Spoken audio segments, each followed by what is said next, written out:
Good morning. I'd like to call this special Darien Board of Education Facilities meeting to order. Today is Thursday, February 2nd, Groundhog Day. The groundhog did see a shadow, so 6 more weeks of winter. Yippee. We have a pretty big agenda. We actually have some audience, some people in the audience, which is exciting.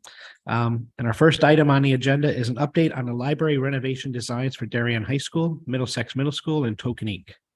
Dr. Adler. Yeah, good morning, everyone. It's nice to see you. Thank you for those of you who are here in person and those who are online. I'm delighted this morning to welcome our friends from Silver Petrocelli, who have rendered drawings, schematic drawings, preliminary drawings for the libraries. So they're going to take us a wee opportunity to walk through those drawings, and the board will have an opportunity to reflect. We have had at our last meeting, we went through just general concepts of what it might look like, and this is a wee bit more in detail. These are reflective of discussions with our various staff across the district as well. So with that, I'll let our guests come to the table and they can introduce themselves. Perfect. Well, good morning. My name is Amanda Cleveland. I am principal of Silver Petrocelli and Associates, the Interiors Department. And with me, I have Jennifer Lipset, the interior designer who did all of the programming and meetings with the staff. So I'm going to quickly kind of run through the presentation. I do talk fast because I'm used to being under a timeline. So if you need me to slow down, just let me know. But in advance, we did get a few questions from Kevin just to address, mostly making sure that we are meeting the instructional needs of all 3 schools. The equity and the parity between the 3 elementary schools that are currently under design or construction, what the benefits would be of doing all 3 libraries together, and then just the differences and the design concepts for age-related practices. So most of that is addressed in the presentation. So I'm just going to kind of quickly run through that. Go ahead and go to the first one. So the first one we're going to take a look at is Darien High School. So as you can see, what we've done is we've given you the enrollment count, sort of what the program should include, and then the design objectives that we were trying to meet. So a lot of it has to do with going from your standard library to what is now considered either a media center or a learning commons. So we're breaking that traditional, very quiet zone, going for research, and we're getting more collaborative and providing different zones of education, whether it's independent study, if it's using manipulatives, going into presentation modes, those sort of things. So if you take a quick look at the floor plan, we did color code them to try and make it a little bit easier to understand, but what you'll see is we have green zones, which are your reading and large group presentations. Purple zones, which are sort of your lounge and touchdown spaces. We've got your podcast rooms, your peaches and pinks being the more active zones where they're maker spaces or instructional study and cafe. A lot of what you're seeing in this renovation is off to the right where you have that large reading room. You're seeing reduction in book stacks, although we are keeping your counts higher. You're seeing mobile tables so that that room can be reconfigured. We are showing some tiered seating. If you want to have an informal lecture series, you're able to do that within that room. Adding doors with glazing. So a lot of it is about vision and being able to, from that central point, be able to see to all points of the library, but also being able to close it off for acoustics. And then you're seeing the centralized desk in the middle there, just past that as you're coming in through the vestibule, and then your learning zones off to the side. So we've got, it really does just focus on flexibility. And if you go to the next slide, you'll see how we're addressing that with the furniture. So we're providing low mobile circulation desks. It used to be you were built in sort of behind a barricade. Now we're putting them out in the center, and we're actually bringing stools up to them, getting the students to interact more with the directors. We're putting our bookshelves on casters so that if you need to have a truly large meeting, you are able to physically move those stacks out of the way without needing to get custodians in there to help you. And then just some fun seating for the kids, because let's face it, all these kids go to Starbucks or wherever, and they have the comfy couches and stuff. So we want to make our media centers where these kids want to go and learn and be comfortable on par with what they're seeing out in the field. And go to the next slide. Again, we're showing you chairs on casters with book racks underneath. You're able to sit facing forward or backwards, whatever makes the student more comfortable to learn and interact. That's what we're trying to provide. Next slide. Just more examples of how we're doing that with mobile whiteboards, different types of seating. Bottom right, you're seeing how we're creating these sort of instructional zones. So you can come down, the kids can put their Chromebooks or their tablets on that table. They attach to a puck. It's all of a sudden just drawn up to that TV. And then you've got that back row. We call that sort of the semi-committed people. They may want to sit there and hear the presentation, but they have to get up and do something else. They're not sitting right at the table, so they're not going to interrupt someone if they need to get up and move on, but you can come and touch down at any point. Next slide. Again, just trying to show you the different types of flexibility, our maker spaces and cafe lounges, how we're doing the different forms of furniture. Next slide. Makerspace furniture is becoming very common. It was not very common a few years ago, but we're starting to see mobile storage. That way, your spaces, if you need to move everything out and make it a different function, you're able to do that very easily. Slide. Podcast rooms. So we're seeing a lot of schools doing morning news, or kids who want to get into YouTube or podcasting. They're actually giving instructional classes on that now. So making sure that we've got proper acoustics, green screens, and all the audiovisual equipment that you might need in that space. Reading room furniture, again, just showing you that flexibility. An example of the tiered seating. Sorry, off to the top right, you're seeing an example of that built-in tiered seating, sort of collegiate style, and really getting the high schoolers ready to go on to that collegiate type facility. Go ahead. Acoustics. The Acoustics. acoustics in that room are pretty rough. So these are some perforated veneer wood panels that help absorb some of that sound. Go ahead. And just architectural elements. So because vision is one of the requests, we did do a movable glass partition, acoustic partition in those meeting spaces. There are many alternatives that we could look at for that if we wanted to, but just wanted to give you the sense of what we were looking at. Next slide. Large group presentation room, we are looking at multiple TVs so that you can do either individualized sort of, you've got that one Zoom room off to the right and you've got your presentation to the left, or your image can capture all 4 screens for large presentations. So that's kind of it for the high school. Unless you want to go back and talk specifically about that, I'll kind of move through to the others. I'm okay moving through and then we can ask questions after. Okay, so what you're going to see at the next few, we're going to kind of go a little bit faster because it's addressing the same thing. So Middlesex Middle School, a little bit smaller scale. Again, you'll see the program includes all of the instructional, the lounge space, and the design objectives, again, about the flexibility, collaboration, and really having those different types of learning zones. So at the floor plan, you'll see much smaller scale. We are providing that more individual instruction space. You see that less in the elementary school. The elementary is more open and collaborative. Here we are trying to create that closed zone to be able to do learning. In the center in the blue, what you're seeing is the traditional stacks with the seating mixed in between, and then the more maker space in the upper corner. Here we're having some construction to give the workroom a little more space and then provide that private office needs for that. Again, if you go to the next slide, we'll kind of just quickly go through similar concepts in terms of multimedia screens, the flexible seating. You're seeing we're even showing portable whiteboards that hang off the end of the desks so that if you're going from computer learning to I need to write down a math problem, you have that right at your fingertips. And then the flexible sort of nesting mobile seating. We're showing some reading zones, whether that's for teacher instruction or the kids.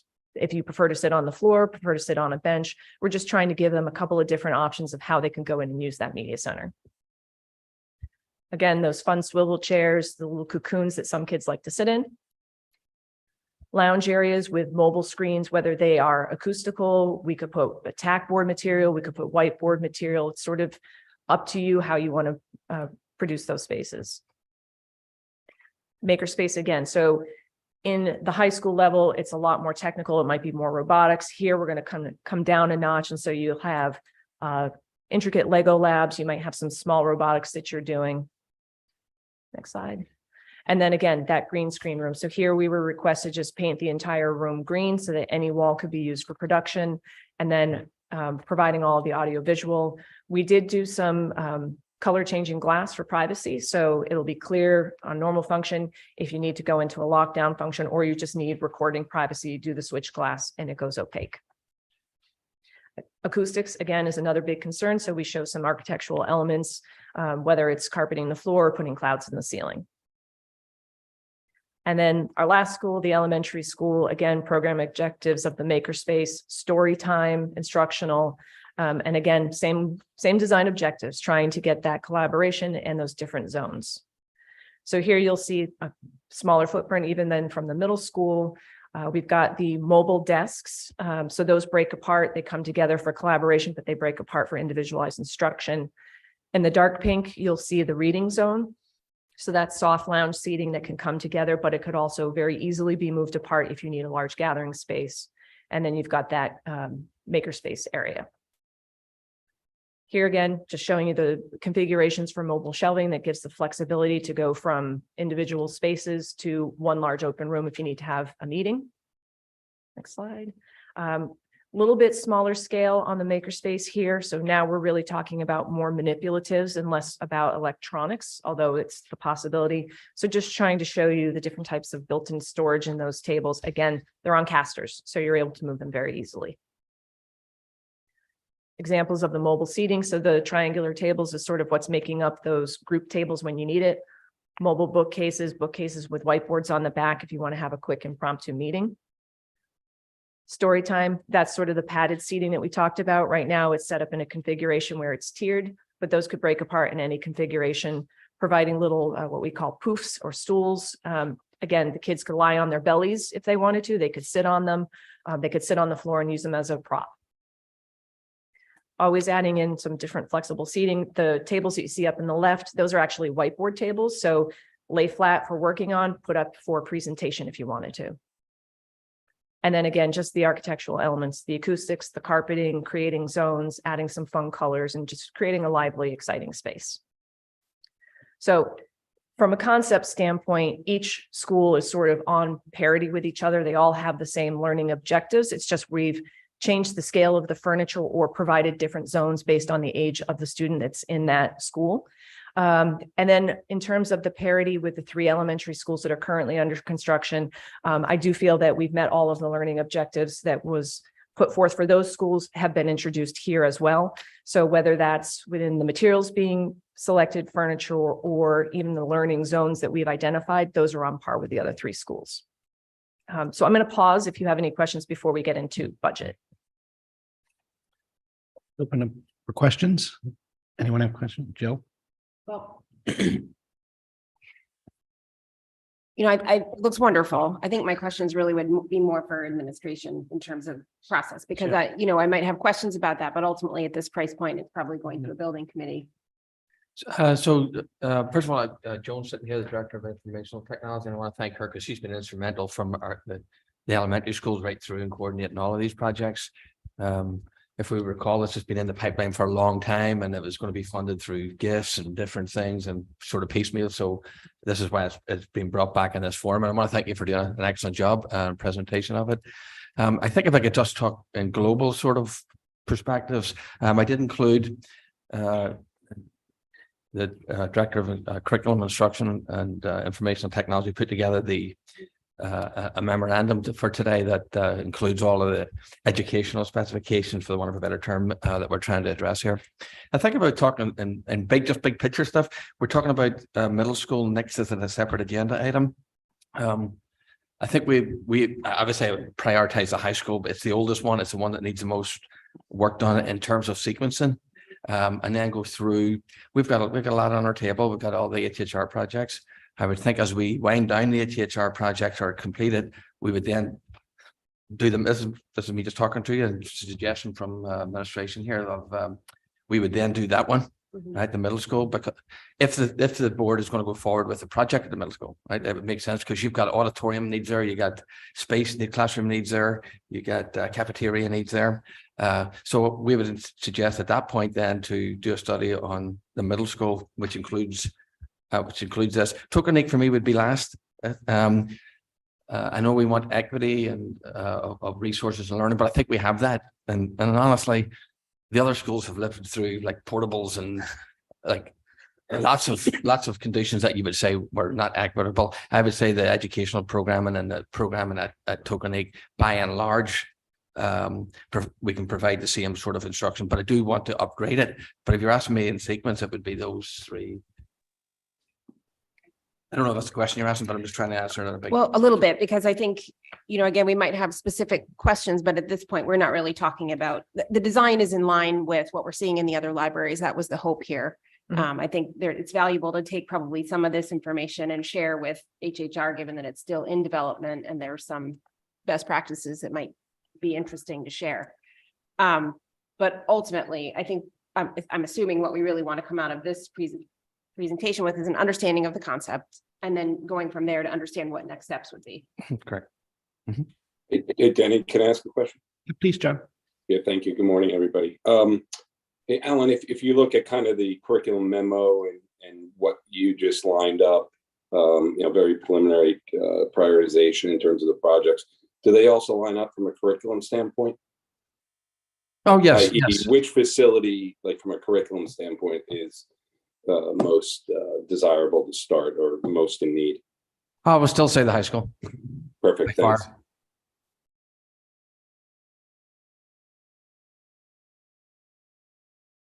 Katie, any questions or? Okay. Just one question I had on this as well was, at one point we were talking about having an outdoor classroom at Yes. Middlesex. Is that outside of the scope of this, or is that something we're still contemplating or? So that is still on the table for consideration, but there's not much. Well, I wouldn't want to do the actual outside classroom if we're going to do the actual renovation of this at the same time. I would like to see what I'll say Silver Petroselli at the moment they're standing here. They've done this. I was like, I'd like to see what would be the integration of that if we're going to go forward with that. But to do it now would I'm not so sure would make most sense until we get the full picture, which we can get. Okay, And that was not included in the scope of.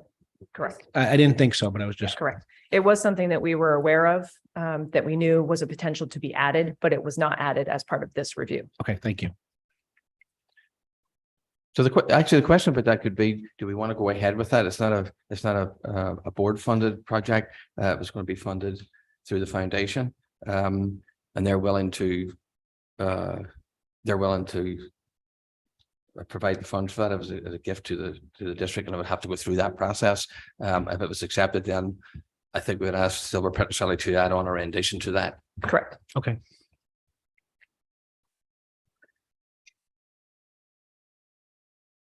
Okay, any other questions or? Okay. Okay, thank you. All right. So just very quickly, what we have put before you is just a summary of the very detailed estimate that we provided to you to see where all the wish list items that we heard for all three schools, where that falls financially. So right now, what you're seeing is Tokenique is about 863. You're seeing Middlesex at 995, and then you're seeing the high school at 1.9. So the question kind of came back to us is, what could we do to potentially get these projects ideally under $1 million? So on the next slide. This is the value. I think that's Oh, the is second. it? Yes, yeah. Oh, Yeah. I'm sorry. So I thought it was the other budget. The wrong. I don't know what I did there. You can just go back. Go ahead. I think you can go back. Oh, I wrote it. Well, while you're figuring that out, so our original budget had each school under, I'm sorry, over $1 million. So what we did is we sat back and we said, there's a number of items in here that are wish list items that would make an ideal school. But what items could be, okay, so here we go. So we were at 1.1 for the elementary, we were 1.2 for the middle, and 2.6 for the high school. So on the other slide, what we did is we sort of, without your input, said, well, what are the items that could come out of there that are not required for curriculum, but are nice things to have that we could pull out? So what we did for each one, and I won't read them, is we pulled out a few things like the smart glazing. It's a wonderful feature, but it's expensive at $200,000. We could achieve that in different ways with inexpensive window film versus doing the switch glass. So we tried to identify those for each school. And what you'll see is we got Tokenique and Middlesex under that $1 million budget that we were trying to hit, including FF&E. So the FF&E is still included. The high school, we are still at 1.9. So we've cut 600,000 out of that. But in order to get ourselves under $1 million for that school, I think we really need to start talking about scope. It's not going to be cut with materials. So that would take a little bit more conversation to see how we could do that, or how it could potentially be phased in a way that you're not going to compromise your learning objectives, but maybe FF&E comes at a later date. Maybe the furniture that you have now would be sufficient, or at least pieces of it that you could get by day one, but maybe on next year's budget, you look at adding in some additional FF&E. So without your input, that's sort of where we started. There are additions that we could do, but obviously not without your input. Can I just ask a general Please, question? please. I'm just going to go back to the courtyard thing, just since I have you here. and Sure. My principal sitting here. Does it make sense, like, either to do that part of the study in the sense that it doesn't look as if you're touching outside or anything here? Does it make sense to do that, even if we wanted to? Could we do that separately? Would it make sense to do that separately or not? Or what's your general? Because it's not tying directly in with the physical construction Yeah. of your media center, it can be done in conjunction or it can be done separately. The two aren't married to each other. So if you just want to understand what you could get from it, Yes. that's a study that we could easily do now. Okay. All right. And it could even help. I don't know what your funding is currently for the project, but we could help you identify what we believe the probable cost would be. I think we've And then already you done could that. tell us. I if think we're- we've already done that with you. Okay. Jim? Given how variable pricing is these days, could you talk a little bit about what these cost estimates are based on, what your process was, and Sure. how you what you built into account for the current variability? So we actually do a line item budget, and that's what was included in the previous presentation. We do all our own estimating in-house, and we do that because we are bidding several projects really a month. And we see the real world values coming in. The questionable items that are variable are your windows and glazing. Those we're seeing jump 30% and they change daily. Steel, they won't quote us for more than an hour. So where you have structural movable partitions, those are the numbers that we're a little bit dicey on, because they could go up, they could go down. We're not seeing a lot of volatility with carpet or paint or really even furniture. We've seen the freight. That was the big hit with freight, is that a lot of furniture being made overseas or out of state have to get over here. They were getting locked up in port. Then you had to get the drivers. There was a driver shortage. So we saw freight go up. We're seeing that go down now as people are kind of getting back to normal. So we're based off of 2023 pricing where we see it. We also we throw in a little bit of what we call Southern Connecticut pricing. For whatever reason, contractors like to stick a little extra on you guys because they think you have some additional money. So we account for that. We are budgeting conservatively because what I would rather do is come to you with a number that I think is realistic and come in under budget than to come to one that we hope we can achieve and then we come in over budget. Presuming that we go out to bid and we see these numbers come in, depending on where they fall, we will negotiate with the contractor to see what can we compromise on that doesn't affect the goals and objectives of the school, but can still deliver a reasonable space. Do you use a cost estimator during your bid process typically, or just? No, we do it all in-house. For some projects, when it's requested, we will hire outside engineering estimating companies to do that. We don't do that because they're not usually as familiar with the drawings as we are. So they make a few assumptions, or they may not know something that we had intended. Now that gets fixed through a reconciliation process. When they come back with the numbers and we see what we budgeted, we'll go back and say, well, did you account for this? Did you account for that? How much did you estimate? So we can do that. If requested, we will do that. Thank you. And then I know one of the questions was, what is the benefit of potentially doing all three libraries at once? There would be a little bit of a hardship to you guys, is that all three of your libraries would be sort of out of commission at one time. But presuming that maybe you wanted to, in your bid forms, put out to the contractors, what would your price be to do these three schools individually? Would there be a benefit or a discount if we were to do all three schools at once? So you could see that because it's less oversight, good, strong teams, but then also the buying power. So if we're buying all the furniture, it's pretty much the same manufacturer. You're going off of a state contract. You're going to get higher tier discounting. You might see higher tier discounting for things like light fixtures going through lighting warehouses. So there are some financial benefits there, but it's the question of all three schools at the same time. Does it functionally make sense? And is the funding in place to be able to do that? So that brings up a question for me with the, I guess, and we're we're way too early to Jill's point. This probably will have to go through a building committee and get more specific, but just a ballpark estimate on how long it would take to do, is this something that can be done during the summer, or is this a take the schools offline for X number of months? Sure. I would say for your middle and elementary schools, if we say, let's take lead time issues off the table and say everything is readily available. To me, those two schools are small enough scope of work that they should, from a June to August, have no issue completing over a summer break.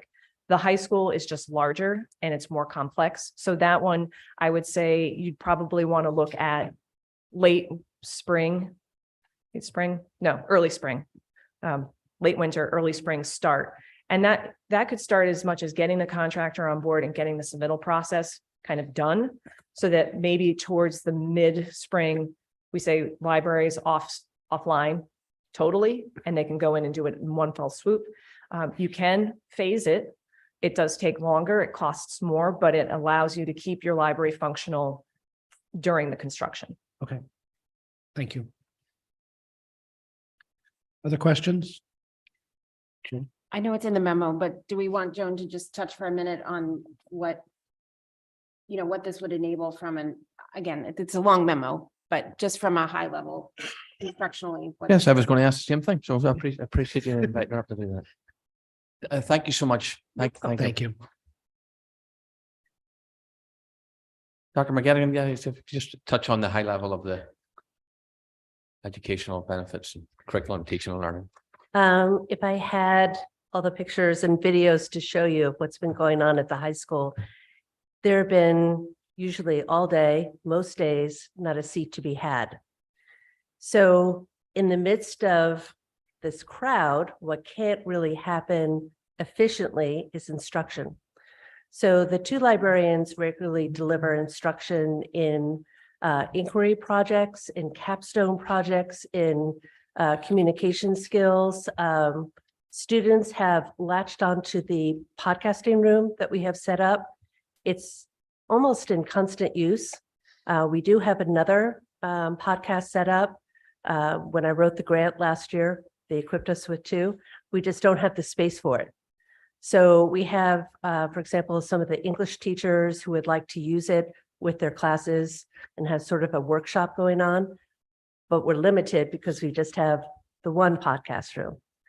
So the difficulty in trying to deliver instruction at all three schools is hampered by the crowds of other students in there. So it limits the scope of things that you can do. For example, one of the English teachers wants to stage a poetry workshop. Well, right now, because the reading room is not closed off, those students who need that quiet can't really get that quiet because you would have all this other stuff going on. And so we would literally probably have to shut the high school library down in order to have that event. So the librarians have been very clever in trying to move things around as much as possible. But at Middlesex right now, instructionally, she has a screen that's the size of this window shade. And it's smack dab in the center. So trying to deliver instruction when you have other groups over here who are looking for books and somebody else is doing this, and then they want to have contact with Denise for assistance. It's a difficult environment to make all these curricular things happen. So they've been limited in what they can do. Tokenique has been the one that has been operable, but the other two have been very difficult. Katie? Thank you. Just to confirm, we're not increasing any square footage in any of the libraries. We're just utilizing them better to be able to do more things at one time. Correct. It's really operational efficiency. They have great bones. They really do. And we have fantastic librarians, wonderful teachers, great students, but we just don't have the space to sort of make all these different things happen that we want to happen. That high school library and the Middlesex library, you should theoretically have 3 or 4 different classes going on, but you really can't because of the limitations of furniture that's not flexible, space that's not flexible, lack of teaching equipment that would make that happen. Other questions? Okay, thank you. Just a comment from me. I really appreciated the memo and I really enjoyed seeing tying into the vision of the graduate, which is our strategic document, into our work that we're trying to do. And to me, it's how we should work, and I like the process, and I want to thank you all for accomplishing that. Thank you. It was our pleasure. Okay, thank you. Our next item on our agenda is an update on the 2016 KG&D Master Plan for Middlesex Middle School.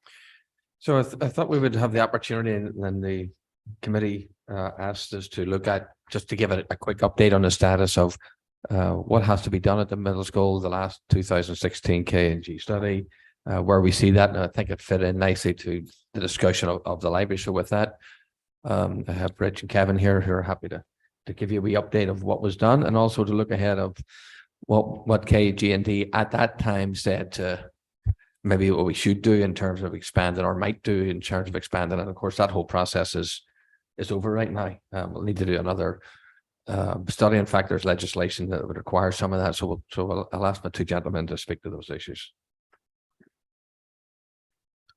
So as you can see, the majority of what was flagged as like infrastructure needs has been completed or is about to be completed.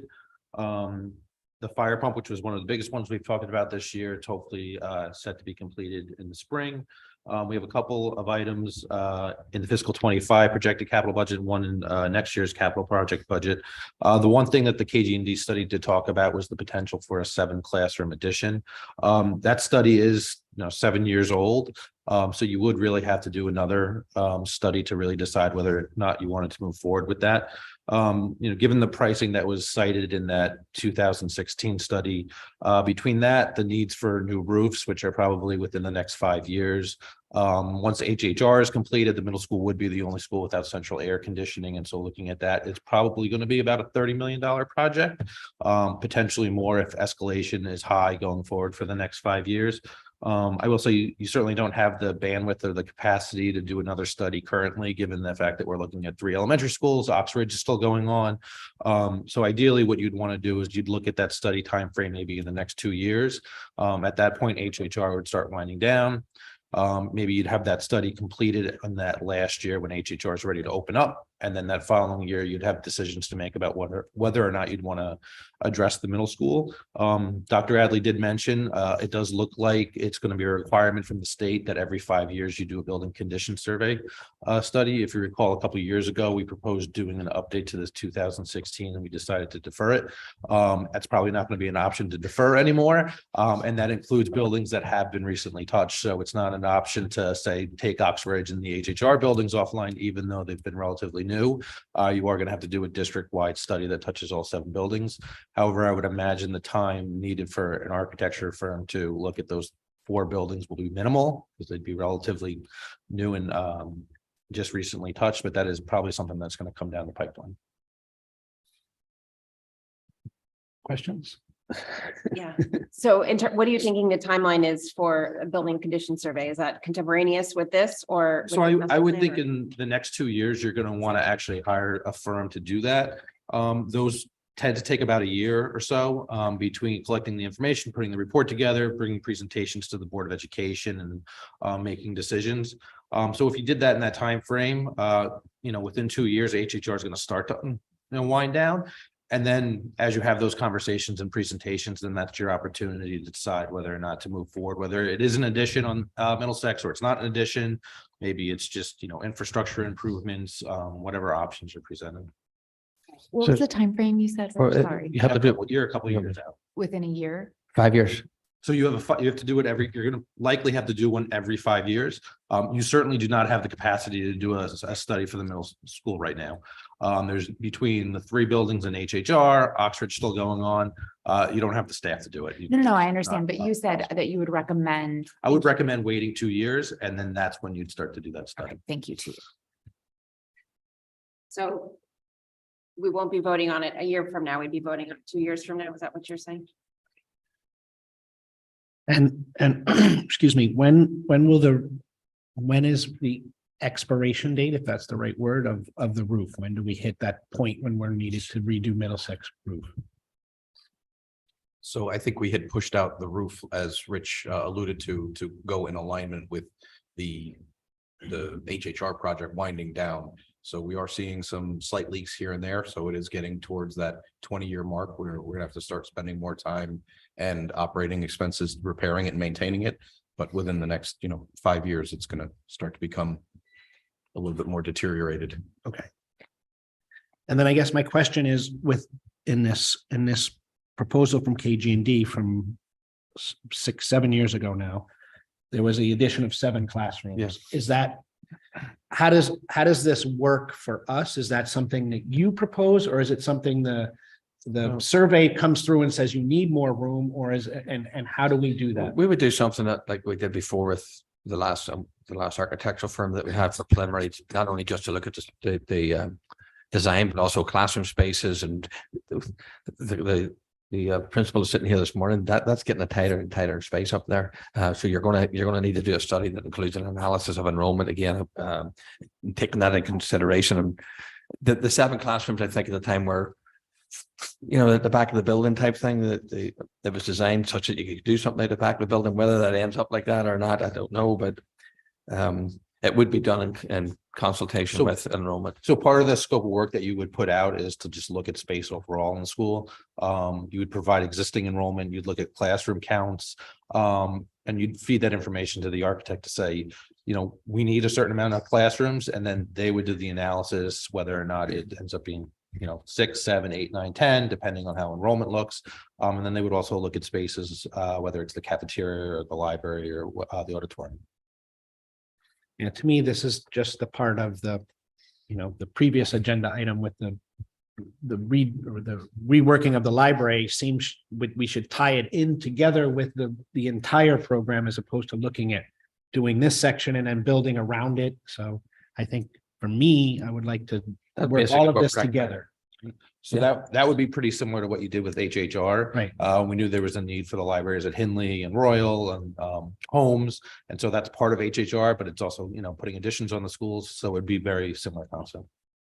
Okay. So just coming back to timeline, if we were to defer having the study done for 2 years, and then the time it takes the study, and then potentially the time it takes, what are we really looking at in terms of how long before anything even starts to be addressed, and really how long before these are addressed?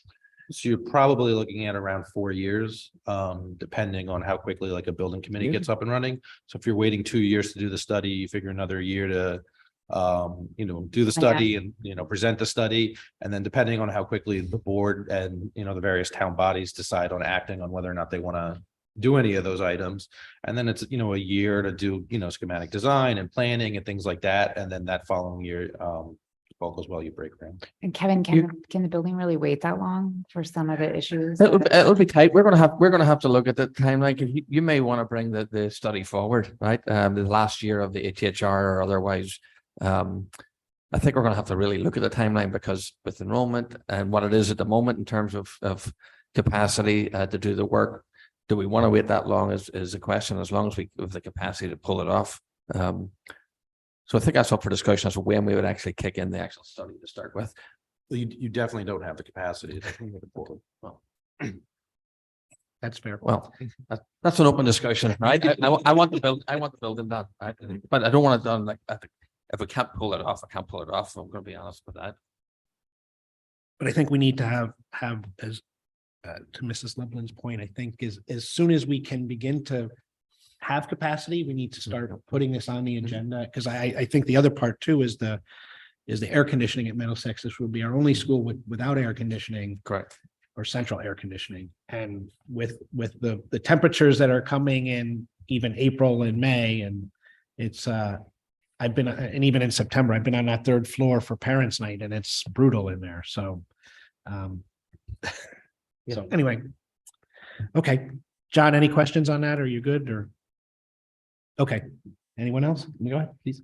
Just one final question, and I just wanted to ask about the difference between a building condition survey and kind of a master plan, and where we were thinking in terms of really looking longer down the road so that we're not faced with multiple buildings that have need at the same time, and we are able to space things out. Where does that fit in? So a building condition survey evaluates like the infrastructure within all your buildings, things like that. A master plan will look at things like, should you consolidate ELP, for example? So if there's bigger objectives for the board, similar to how when they decided that rather than having ELP in 3 separate buildings and wanting it at one, that's where you kind of roll that into a master plan. And we don't have plans to do that right now. No, unless you do. Anything else, Joe? So what are the next steps then? There's the middle school, or in general, I would think in within a couple of years, you would see a budget request for a building condition study of all 7 schools with a primary focus on the middle school. And then if that's approved, we'd go out to bid for an architectural firm to do that study.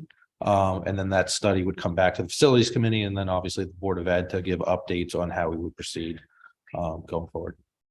I think it's depending on how this committee wants to interact with the full board and the full board to get a sense of what's the timeline you're looking at and what's a rollout, and then because we would have to have a sense of approval for that of what year we're going to put in the study, because all of that kicks off from there, right? So I think the board would have to weigh in terms of, we kind of agree with that time frame, or can we expedite or push it off even, whatever. I want a consensus of. So there needs to be some sort of discourse about this meeting, about what was presented and what a possible timeline, and even openness to actually doing it, right? I'm assuming and thinking that there is. I think that there's definitely a need for the middle school, right? There's definitely prioritization of the libraries for the high school to start with. If there's a general sense from the board that that's a good direction, then that's okay. So in your thinking then, are you thinking that the sort of chain of events would be library work contemporaneous with HHR, middle school after HHR, Tokenique after that? Is that what I just heard you say? Yeah, that's a general sequence, yes. Well, that's a sequence, yes. But the board could say, no, I'd like to take the recommendation or consideration of doing them all together, and we can have that discussion. But I'd like to hear what the board would, what their thoughts are on that proposal. I think it would be pretty important for us to understand the trade-offs either way. If you do it as a middle school, or the way that we just outlined versus packaging the libraries together. I'll just put this question out here since it was discussed today again several times. Would the committee be adverse to considering the outside landscape in our classroom to continue simultaneously, or would you want it to be not to be started until this whole process, because that's a couple of years away. That's a couple of years away. Yeah. I almost think it's a separate question, isn't it, than the libraries? Yes, it is. Its own item. Yes. Yes. So are you willing to consider it as a second question? That's what I'm saying. Absolutely. yeah. Yeah. ask Okay. them Good. here in the- Yeah, that's what we'll do then. Thank you. Anything else? Okay, thank you. We'll move on to our next agenda item, which is continued discussion on the Darien High School Auditorium Upgrade Project. Good morning. Thank you for inviting further discussion on this project. So you'll see in the memo that I worked with Jeff to prioritize the year 1 and year 2 investments, and then expanded upon the needs in each priority. So the first priority would be audio improvement, and the upgrades needed would be new microphones, new speakers, and a new audio control system. So the summary of the needs, right now, we are currently operating in the auditorium with only 2 handheld mics and 1 wireless mic. I can't speak to, why we don't have the equipment, but I can speak to the fact that we need proper equipment to amplify our musicians. and that we're often relying on rentals or, borrowing equipment from other departments to put on, pretty basic presentations. So this is a huge need to upgrade our microphone system.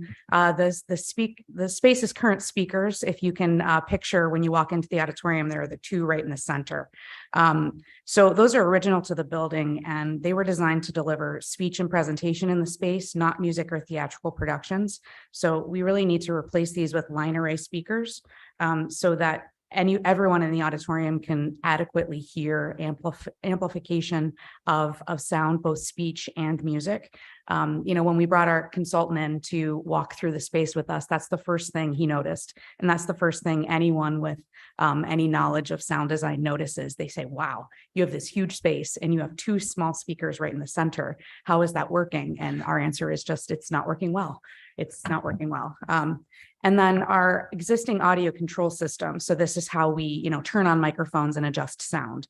We need to replace that because currently we have a system that is complicated to operate. And what we really need is we need a digital control system so that anyone who needs to run a meeting in the auditorium can walk to the board and press a button and there's a microphone on. Press two buttons and there's two microphones on. And the same system will allow us to use that for our music technology classes, and so that students can train on audio design on a system that is usable, but also the type of system that they would see in any other venue. So this is would be a really important upgrade. In terms of the audio upgrades, I estimated that we have nearly 1,900 students who perform in the auditorium every year, and access to this high quality audio equipment will positively impact our curriculum because they'll be able to hear their own performance more accurately. Right now, what we're delivering in the auditorium is not accurate to the types of sound that we're producing in our classrooms. So it will also just allow for a better experience for everyone in the audience. And, perception is reality in terms of the sound. So if we're not able to amplify our sound appropriately and accurately for our student musicians, that's a big challenge for us when we're, presenting our curriculum to the public. So the second priority is video and streaming. So our current video cameras that we have in the auditorium are low resolution cameras that were designed originally for broadcast to standard definition public TV. The system, to say it doesn't provide current quality, it really doesn't provide acceptable quality to the point where they're really not usable for performances. And I have a video available to show you in just a minute. So we currently rely on DAF to stream our events. And to be fair, DAF is their systems are designed for sporting events. So they do an adequate job, but they don't do the type of job that we would expect for, sound quality and video quality for performance music. And they're also not always available. They're stretched thin during the spring sports seasons. So we're often relying on, parents to record on iPads and phones rather than having the ability to record and document our programs in the auditorium. And then the other part of this is we bought a Decatree, which is a type of microphone array that's used to improve recording quality of live performances. It's pretty much the industry standard for recording sound.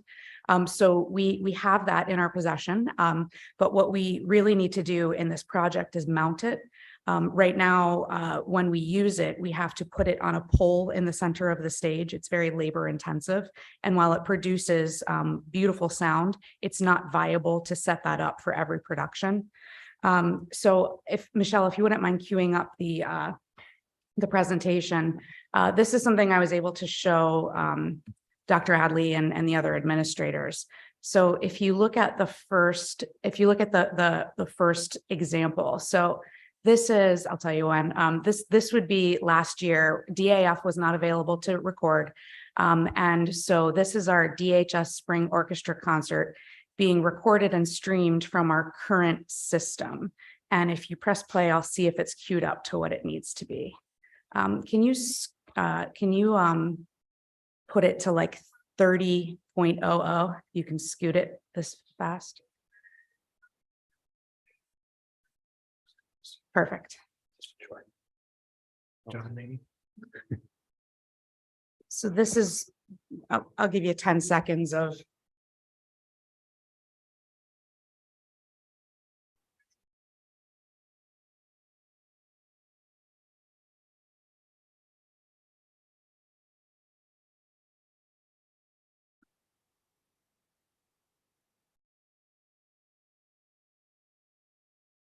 All right, Michelle, I think that does the trick. So, you know, without something to compare it to, you think, okay, it doesn't sound great, but you know, maybe that's kind of what we would expect. If you look at the next slide, Chris Andrade is our choral director and also our music technology teacher. And, you know, he decided, listen, I want to set up my own system for recording this year. I want to find out what would happen if I actually rigged a system of iPads that were high quality, cameras that were high quality, mounted the Deca-Tree at center stage, used a mixer, and he brought in his friends to record the concert because he said, I want to get a quality recording. And this is what he was able to do. And we can scoot this one. I think it's 37, Michelle. That's close enough.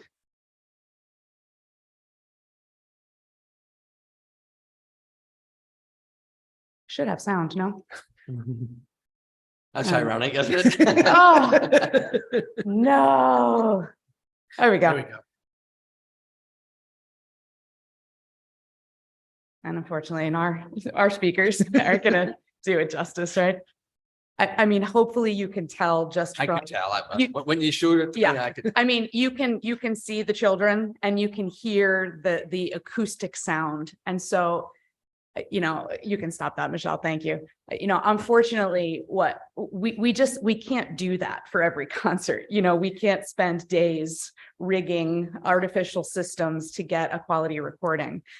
So it's vitally important that we have the ability to make these videos in our performances. You know, the students and teachers use them to analyze their performances. We track growth over time. Teachers should have the ability to submit these recordings for competitions. Students should be able to use them for auditions. And we just currently are not documenting our performing arts program the way that we should. You know, this is what we present to the world. This is the Darien Performing Arts Program. And if we don't have a way to capture that, that looks and sounds beautiful the way that it sounds live, you know, that's how we're demonstrating our program. So it's been challenging. And then in terms of streaming, if we had the type of equipment that we're requesting, you know, streaming has become just an ubiquitous form of content delivery. We're actually incorporating streaming units into our Music Tech 2 curriculum. And the students are really interested in how to produce and manage their own high quality creative content. So this is potentially a source of training for streaming operators for concerts and et cetera. So that would be a huge impact to our students for career preparation as well. And then I can be more brief on the other three priorities, but priority 3, we currently have a communication and intercom system. So if you think about our shows, the teachers and students need to be able to communicate catwalk to stage to control when they're running a show. And you know, this is according to our theater folks and Jeff. We have a current intercom system that is original to the building, 8 wired communication stations, only of which 4 are operational. So the upgrade that we're proposing will upgrade to wireless technology and will allow our student operators to communicate with directors and just improve the technical quality of the shows. And then priority 4, our video wall. If you think of the way our current auditorium is, we have a projection screen kind of at center stage. It's about 2/3 of the way back. That is currently a manual drop and lift. So someone has to physically walk to the catwalk and like pull it up and down, which becomes very labor intensive. And so it means that we're not utilizing projection the way that we could and the way that we should. It also means that if we have a show set up on stage, which we often do, we have to tear down the whole thing in front of it to actually use projection for any kind of presentation. We're also requesting that we replace the existing projector because the one that we have currently is an older square aspect ratio. And most of the content we project is imagine the projection right now being a tiny box. That's kind of what we're dealing with our current projector and screen. And then the biggest item here is really the LED video wall. So we are proposing that we move the projection screen in front of the red curtain, so that if you think about, we could close the red curtain and then the projection screen would be an automatic raise lower, so that we're doing a presentation such as what we did last night, 8th to 9th grade transition. You've got everybody sitting down in the pit. You really don't need the stage at all. You can keep the curtain closed and we can have the stage set up for any kind of performance. Mark Brackett comes and, we come in the middle of December. We did quite a lot of legwork to tear down our stage and reset our stage several hours so that we could have that presenter there. If we were able to move the projection screen in front of the red curtain, we could then really utilize more of our stage without the legwork from our teachers. And then in terms of the LED video wall, we would propose adding that to the current, where the current projection system is. We don't currently utilize projection in our music and theater productions because the images are disturbed by the setup on stage. So what a video wall does is it's its own source of light. So the images are projected from behind rather than relying on a projector. So presenters and performers on stage can be positioned anywhere on stage without disrupting the images. Video walls are really becoming the industry standard for conference rooms, theaters, arenas. In the musical theater world, if you go to any show, many of the sets are digital sets now. And those are actually available for students can design sets. We can purchase digital sets. And the amount of money, time, and space it takes to create these huge wooden painted sets with individual backdrops. This would really improve our theater curriculum by allowing us to utilize these virtual sets. Colleen, I learned a little. I think I did even from the last discussions we had. If I go to an outdoor event, like I don't know, a PGA event in Hartford or something, right? And they have the projections of. Yeah. Is that essentially what we're seeing? That's their size, but we can have any size you want and make it any size. Is that true? Absolutely, yes. We wouldn't need the outdoor type of video wall. We would need the indoor one, but yeah, essentially. Anywhere you go, typically, you're going to see an LED video wall. Sure. And then on the next slide, Michelle, there's just a different, or maybe the next, if you scroll down, you can see how this is used in the theater. So this would have a huge impact on our theater curriculum, again, because we could utilize virtual sets.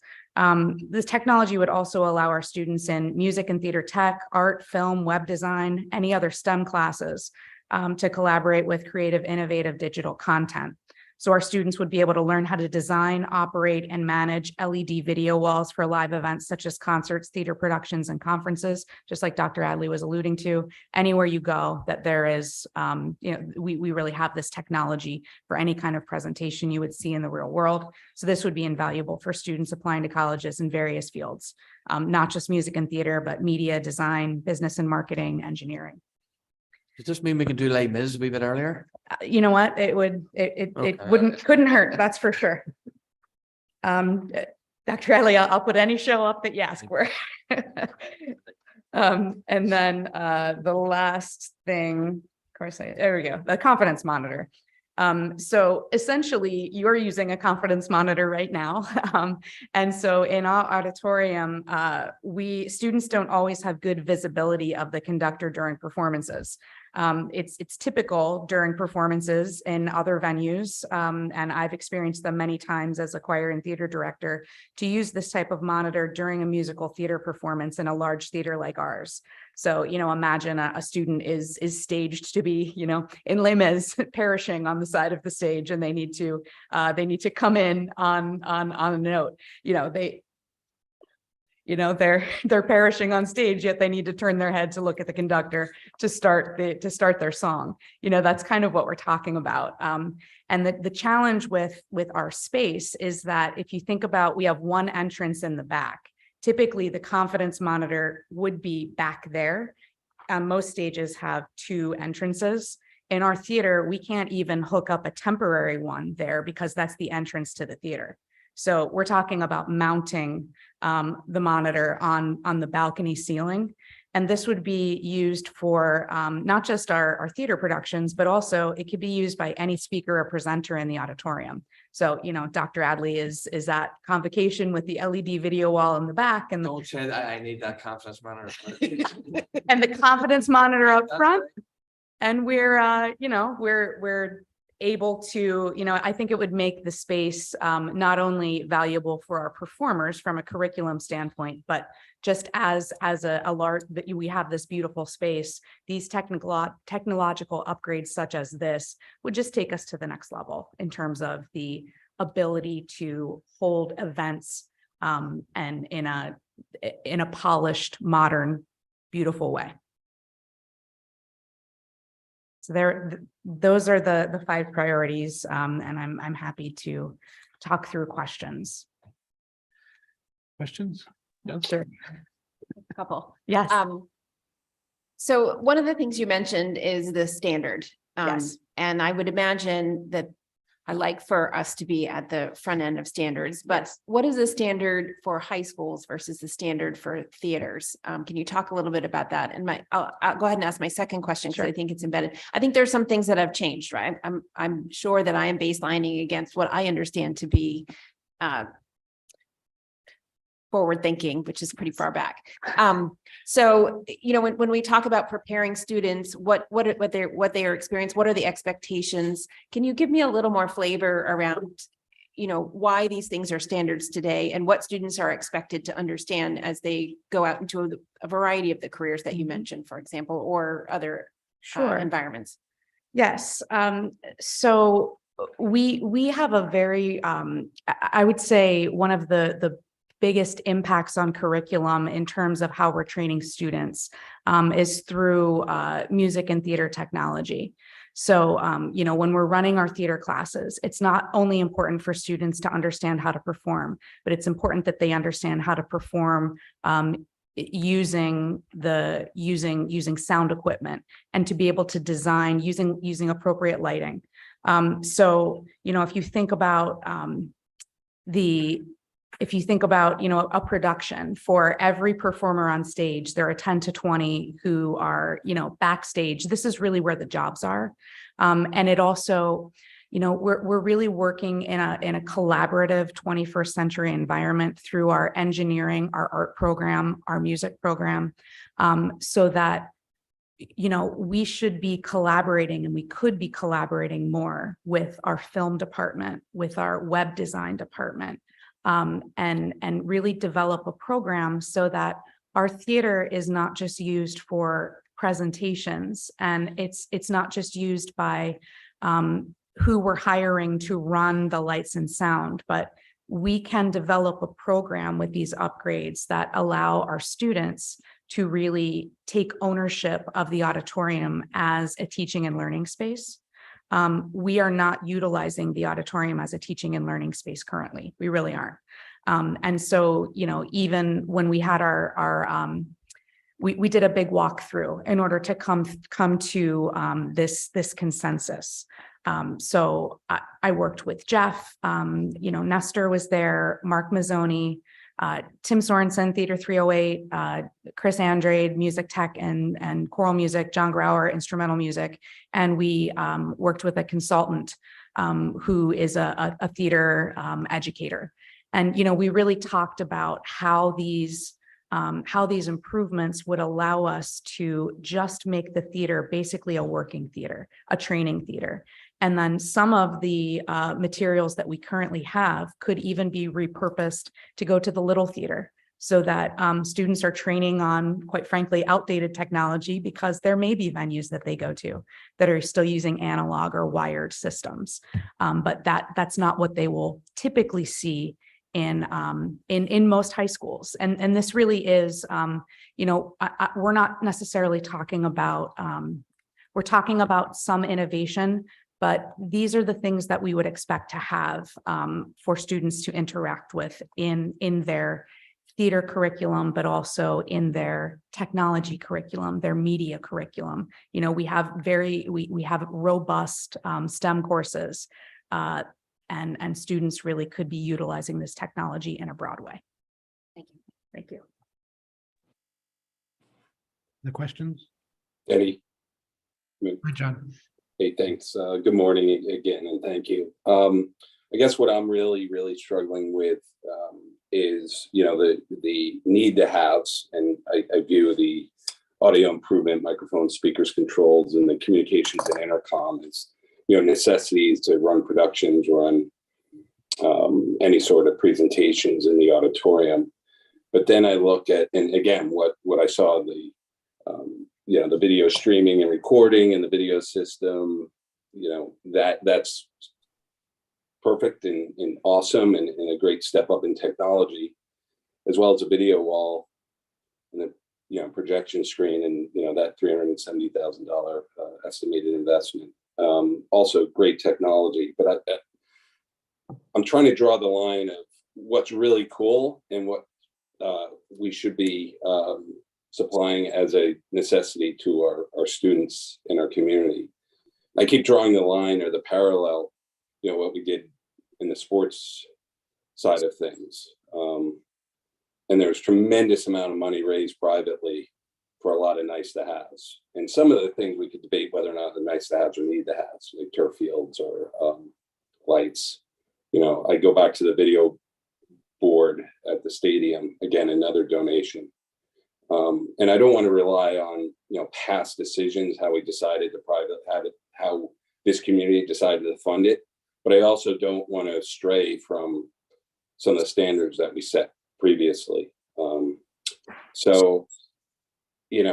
I fully, endorse the idea to move forward with the audio improvement, the microphones, speakers, and controls. But I really like to have a better understanding, with a board discussion, the standards we want to set among some of the other things. I go back, the cameras. Well, yes, DAF does film sports, but not every sports game. Parents film for huddle in football. They take their own cameras and use it. So, again, it'd be great to have unlimited funds and apply, some of these applications and provide the community with most awesome technology for productions and presentations. But I'm not sure that it meets the standards that we set previously using taxpayer dollars for this. So I'll leave it at that.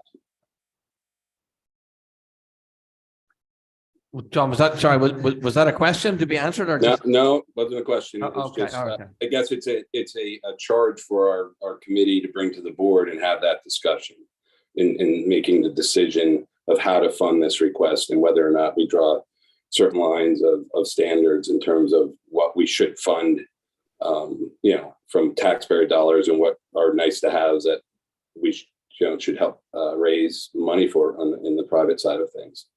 And I realize we're talking about different communities and different sizes of communities in terms of raising money, but I want to be in tune to that as we have moved this discussion forward to the board.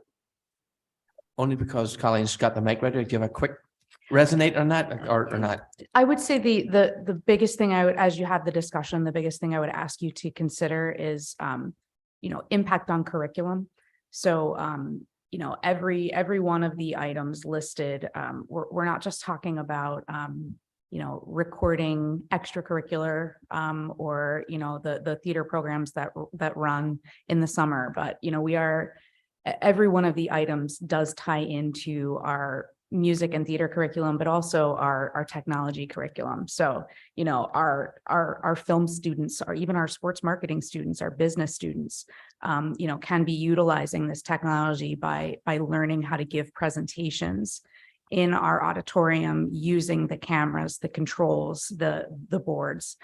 So that would be the distinction that I would make in the conversation. And along those lines, then if we could have some numbers provided to us, how many, students participate in these activities, that would be very helpful. Sure. Yeah, I can collaborate with the other departments and see, the enrollment there and how they might utilize the technology. That's a great idea. Katie?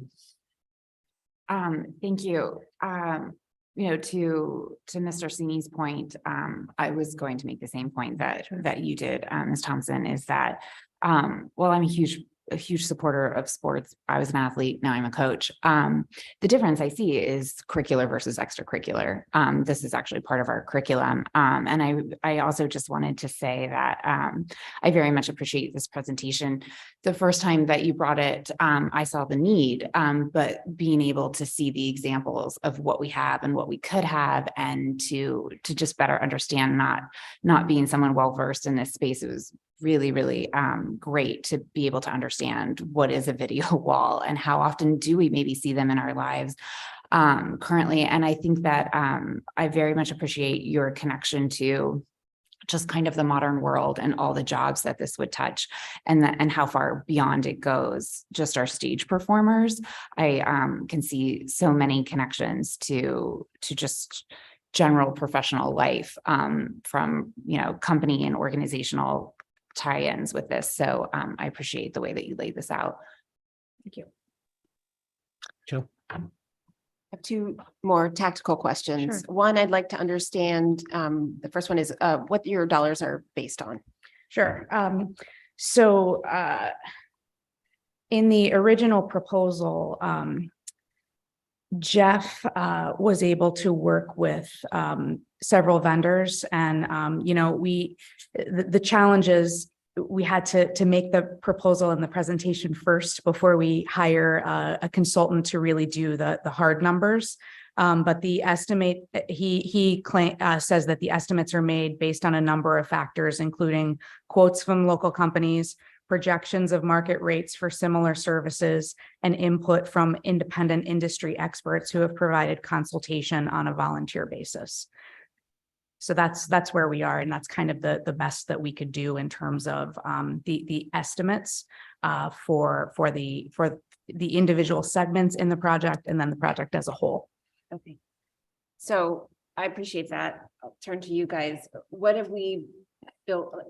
That there's some variability in there. How have we built the number beyond that to account for the fact that we just, again, it's such a pricing is so variable depending on whether something's, I'll stop talking, but whether something's being impacted by shipping or, I know this is not steel, but what have you. How did you build it beyond that? So ideally, if this were to go forward, we would know by early spring. So the price variability wouldn't be as significant. We'd be putting this out to bid in the spring.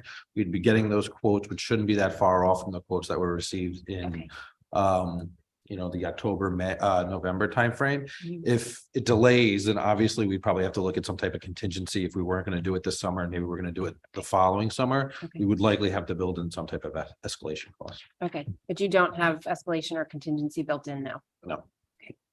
And following up on that, so my question is, what is the timeline that we have to, if we want to start this July 1st, what is our timeline that we then have to retrofit to that time? We would need to put a bid out probably in April.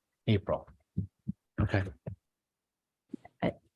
Staying on this subject of schedule, of course, we know that this auditorium is used year round. Yes. So I'm certain that you've thought of that. Yes. But having watched the summer school enrollment for the theater program, disappear in one day, which is Yes. exciting.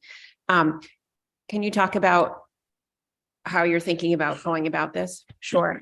And just in terms of the timeline, I would say in terms of, appointing a project designer or having someone help us start to get the process going, I would say the sooner the better, because you're right that the theater is used pretty widely. The best timeline, I would say, would be to get things started in June after our last curricular show. Maybe get the project started in a way that would still allow a production for our summer school students in July, and then continue work on the project. That being said, I mean, the work is so important that if we had to, if, for example, some sort of system were offline and we had to borrow or retrofit a system to get a production going over the summer, we would do that. But the idea is that we would, if all goes well, that we would have a plan to allow for our existing programs to move forward without much interruption.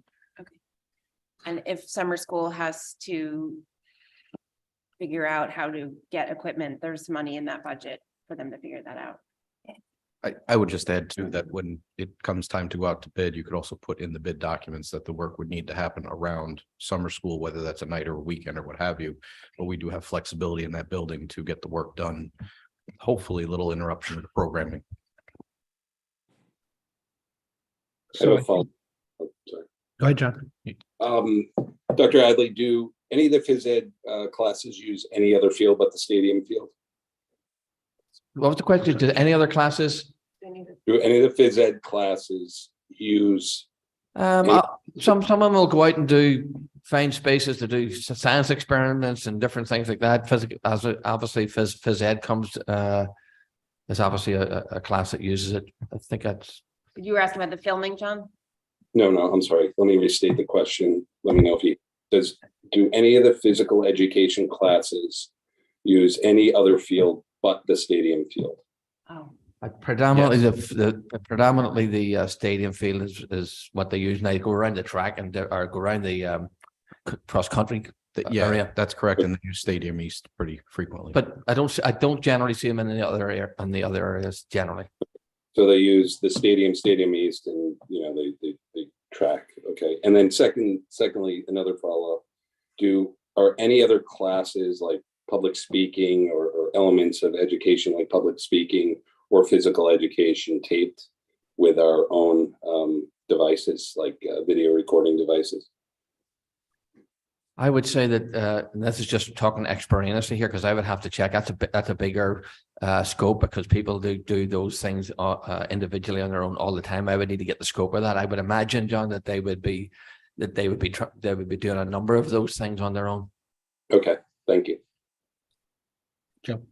actually, as you were talking about the streaming, this is sort of embedded in the first question I asked, but I had a similar question to I think what John is asking is that, I understand how it's used in extracurricular sports, but I don't understand why you would need to film a chorus concert. My baseline is going to watch it and everybody holds up their iPhone. And why do we need to do that for older students? What's the purpose? Sure. So the students use their recordings for evaluations. Essentially, for example, our midterm at the high school, they're watching and listening to their concert recordings, and they're using it to evaluate and analyze their performance. Then we also use recordings from other ensembles, from other schools or other professional ensembles. So it's a big part of, watching and listening to a performance, it's a huge part of the music curriculum. It helps the students identify their growth over time. It helps them identify even acoustically, what is the difference between performing in a small classroom and performing on stage. And then our technology students then listen and analyze their design of the microphone setup, or their design of, the video students can look at the design of their camera setup and what shots they were able to get based on, a variety of things. So those are the kind of nuts and bolts curriculum things, just in terms of having a permanent record of a performance. So essentially it's our final exam for the end of the year, right? And so it's also the way that we present our program to our constituents, present our program. For example, I fill out a survey every year to be recognized by the NAM Foundation as a best community for music education. And, our concert recordings are part of that process. So we show what type of repertoire and performances we're able to produce through our curricular training by showing those videos. I would say also in terms of students applying, for example, we have our jazz students are going to Philadelphia to participate in a festival, and we need to provide video of the students performing live in order to get them accepted to those types of things. And it's been difficult for us to do that with the current system. Just a very Sure. small question, tactically, are the jazz students, for example, that you're talking about, is that extracurricular or curricular? It's actually co-curricular. So I don't know if that's the best way to describe it, but we have our band, chorus, and orchestra program during the school day. And then our teachers have stipends to continue working with the students who are currently enrolled in band who have a specialty interest in jazz. It's difficult to distinguish, only that some of them do, for example, tutor singers, they meet during the school day, but part of their experience is a Wednesday evening rehearsal, and evening concerts are considered part of the school day curriculum because they're an extension of that. One more. Sure. Then you talked about applying for colleges, and I don't know if you use the word portfolio, but that's what I was Sure. thinking of. Can you expand on that? I understand that, and that, looking at the student art around us, I understand that in the printed or illustrated or visual arts, but what does it look like for our students who are coming out of our programs? What does it mean to create a portfolio these days? Sure. So if you're auditioning for musical theater, for example, I know we have several students right now who are, seniors, and they're looking to go on to music theater school. They need to present a portfolio of themselves doing live performances. And most of those happen during their school day theater program or during their performances in the evening. So they're using clips from those live performances to weave together a portfolio to audition. And actually what a lot of schools are doing now for music and theater students is you actually have to submit the portfolio first before you're offered a live audition. So for example, in the fall, they have to put together a portfolio of them performing in multiple places, both lessons, but also live performances, because they need to make sure that they're able to, perform in those environments. So they would submit the portfolio, and then they get invited to audition live at their schools based on the video portfolio. Is that true only for students who might be applying to more specialized programs, or do we have students going to more generalized programs who also include portfolios as part of their applications? It would be hard for me to guess that. I mean, I would say in general, most of our students who I would say most of the programs that offer theater and music majors are more of those top tier performing programs. We're talking like NYU and Berkeley and places like that. And those are schools that our students are going to. And in general, they would have that portfolio for their top tier schools, but they would also be auditioning at other places and other state schools as well. But it's been, there are even requirements for summer programs sometimes, submit a portfolio to get admitted to this summer camp at NYU or something like that. Thank you. Sure. Can I also think it just at one level, like that, I don't need many more reasons to actually support it, but it also contributes to our digital communications in different capacities. But What do you mean?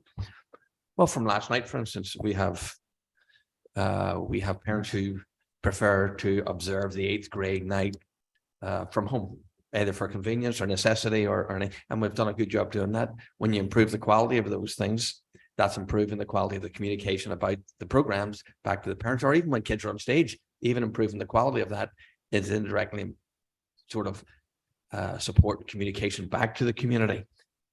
at a higher level of quality. It's actually representing the community, the kids better actually. But anyway, just. Well, and I'm glad you said that I because think I it fa- actually think it didn't. falls on. I didn't address the streaming portion of your question. I was only addressing the recording portion, but I mean, they are very similar in that, you know, for example, you could essentially say to, you know, our kids are getting recruited for, music and theater. You know, I've got a performance tonight at 7:00 that's being streamed. Here's the link.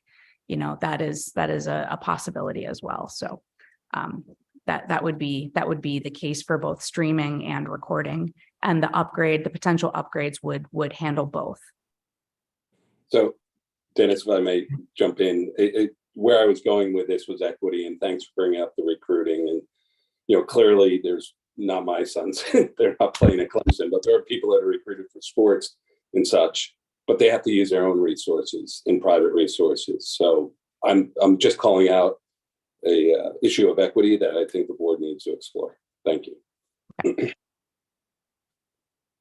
So I just have a couple of quick point. One going back to the previous point or previous agenda item. Again, I thank you for including the impact on curriculum in the memo. I think it's very helpful. But just personally for me, I think the hard part for me is just seeing this $1.2 million budget item, and I realize you're new and it's, you know, we had COVID and everything else in there, but I guess this is a kind of a two-part question. So one is, what is the lifespan of this kind of work we're putting in, and do we then expect, you know, so kind of thinking, you know, hopefully I won't be on the board in 10 or 15 years, but if the lifespan is that, will there be another $1.2 million budget, or is this something we can space out over time and have more reasonable upgrades over, you know, every 2-3 years we see a $100,000, $200,000 Sure. implement? You know, again, thank you for pointing that out. I can only speak to, you know, the amount of time that I've been employed in the district and how I was able to identify the needs. I do see this as a huge priority for my position, whether it's me or someone else. And I'm hoping to set the precedent for continual program evaluation, inventory, and equipment evaluation, so that, you know, when we're getting the bids for this equipment, and when we're training our current people to use it, we are keeping track. We're making sure that we purchase items that are going to be that are going to last a long time, and that we can make reasonable upgrades to them without completely dismantling the whole system and starting over.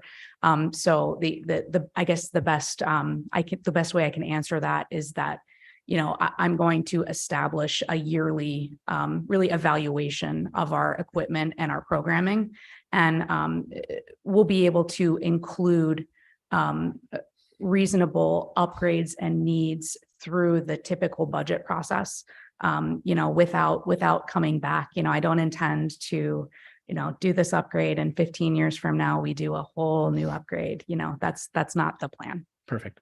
And then I guess the follow up to this is that, so, and kind of to Mr. Sini's points about, you know, prioritizing and what is necessary to have and what is nice to have. From my view, a lot of this is like necessary to have, I think. And then are there other upgrades that could potentially come in the future that would be extra or even more of a nice to have than a need to have? Or does this just get us to the bare minimum of today's technology? And then and again, I'm not asking, this is not a dollars and cents, it's more of a programmatic question, but are there other upgrades that we could have that you're not even venturing to go after at this point? It's hard to say. You know, I would say this ask and this whole presentation and the whole memo, we were able to touch on everything that the consultant suggested in his visit. So, you know, and it wasn't just that the consultant suggested it's that we then looked at his suggestions and developed this program based on our needs. So, you know, we don't really have a huge list of, you know, this is just getting us started, and then we've got more things coming. But this really will take us to where we need to be. for quite some time. So it is pretty inclusive Okay. of our needs. Thank you. Any other questions? Okay, So just to be clear of how we would proceed with this, will we continue to discuss at the board meeting? I can certainly follow up with the board chair in terms of the agenda, whether there's a separate agenda. I don't think it's going to be a separate agenda for it. But are we going to continue with the discussion? Or will we just play that out?